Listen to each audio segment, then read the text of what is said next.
Danes je srednje sporočilo številka 3. Ta projekt traja že 30 let, danes vključuje 450 mest, torej je deljivost 3. 3 milijone športnikov, mladih, predvsem amaterjev je v tem sodelovalo in mi sodelujemo tukaj od leta 2023, že 3. leto in to zahvaljujoč temu, da smo spoznali to poslanstvo športa, ki združuje, vključuje, uči, da po padcu vedno ostaneš. Ja, z veseljem sem se odzval vabilu in bil sem kar presenečen, ko sem vstopil na stadion. Toliko mladih, tako velika organizacija, to je prireditev, o kateri nisem imel kaj dosti informacij in sem prav prijetno presenečen.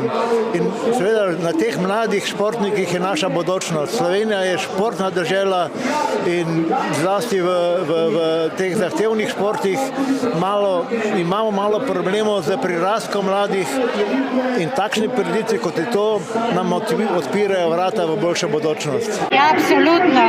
Otroci, danes, ko jih gledam tukaj, vsi uživajo, ta mladi. Mojih časih je pač bilo drugače. Jaz se spomnim, ko sem prvič v trenerki šla, v ulici so me vsi čudno gledali.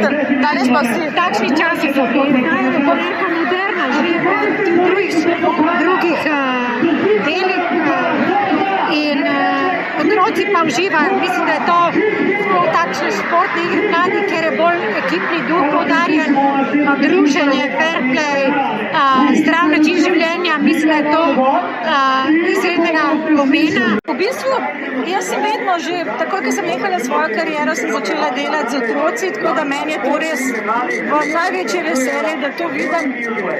Dobro, tukaj je pač več športov, kar je za te mlajše otroke veliko bolj, kar se usmerja, to sem jaz vedno pobudnik tega in takele prireditve, še ni lepšega. To je lepo slišati, ne? To, kar ste zdaj rekli, da je mogoče se včasih prehitro usmerja otroke v določen šport, ne?